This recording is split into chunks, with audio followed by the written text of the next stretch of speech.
António Leitão Amaro, este caso é obscuro, como dizia Jorge Costa, e ainda faltam ser dadas muitas explicações. Que explicações são essas e por parte de quem?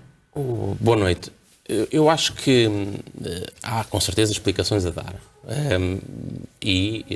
Nós discutimos amplamente o errado que foi o Governo, através da Proteção Civil, ter dado aos portugueses em zonas de risco elementos que disse que eram de proteção e que afinal podiam fazer mal. Podiam fazer mal, seja porque fossem inflamáveis ou porque fossem perfuráveis ou porque não protegessem da inalação de fumos perigosos.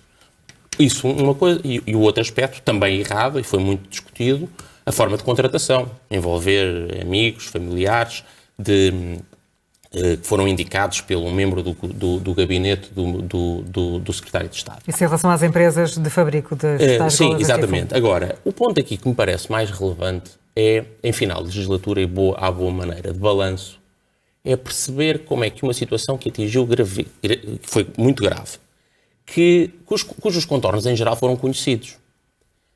Se percebeu o que é que aconteceu.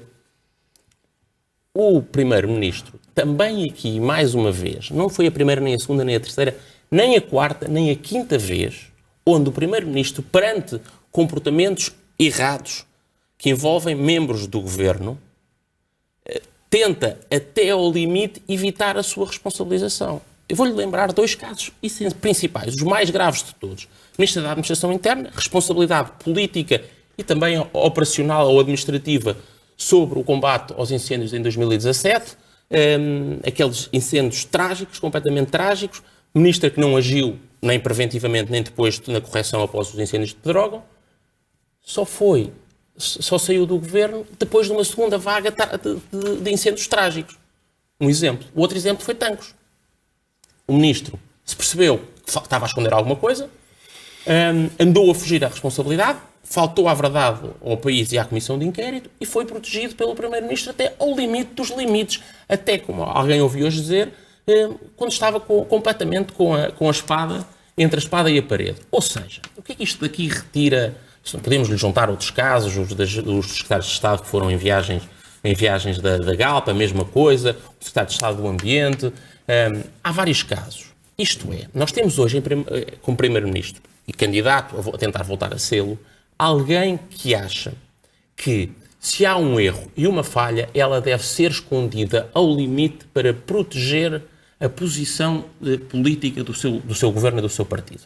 Não interessa corrigir, não interessa assumir as responsabilidades para que daí para a frente o que estava errado possa ser corrigido. O que interessa é tentar evitar assumir a responsabilidade, tentar esconder, tentar fingir. Aquilo que acontece em qualquer país decente, democrático, hoje moderno, quando há falhas e problemas com esta gravidade, os membros do governo assumem responsabilidades. Ora, isto é trágico, desde logo, porque, como nós vimos nos incêndios de 2017, se a ministra tivesse saído e tivesse havido ações imediatas de intervenção, de correção, de responsabilização, provavelmente a seguir não se tinha repetido a mesma cena trágica, com certeza que haveria incêndios. Isso provavelmente era inevitável, mas as consequências, em certa medida, podiam ter sido mitigadas.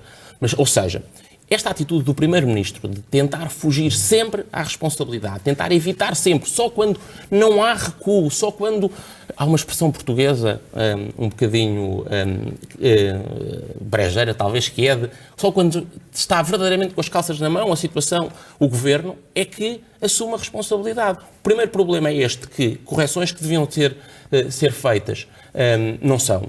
E a segunda é esta, dá um sinal terrível para a administração pública, para os portugueses, que olham para o Governo e, em vez de pensar que os bons, os que fazem bem, são protegidos, os que são protegidos até ao limite são aqueles que fazem mal. Ora, o que é que isso diz às pessoas que estão pela administração pública fora?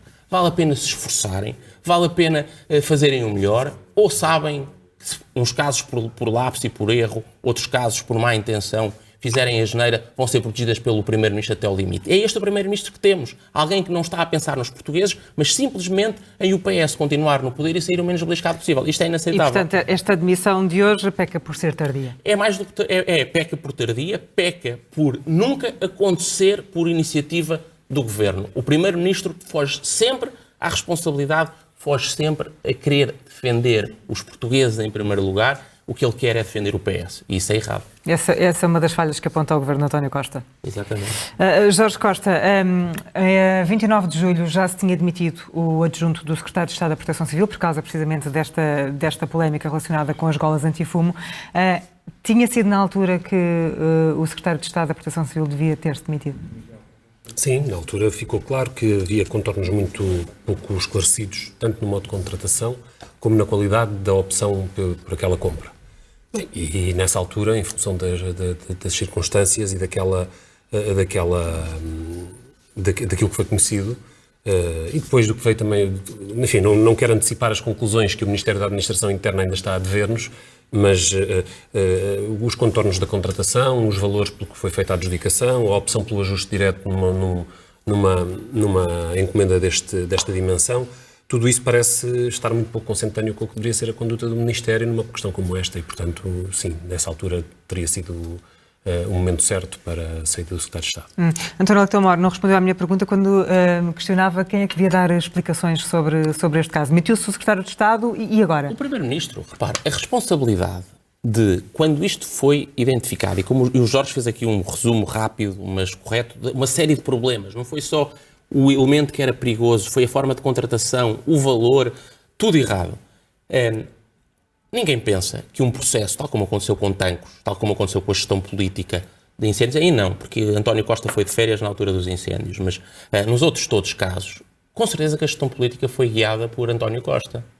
Portanto, é António Costa o responsável, é António Costa o principal chefe do governo, é perante António Costa que os membros do governo pedem admissão ou têm a responsabilidade, porque é António Costa que propõe os membros do governo ou a sua exoneração ao Presidente da República. Mas essas explicações deviam ser dadas o quanto antes?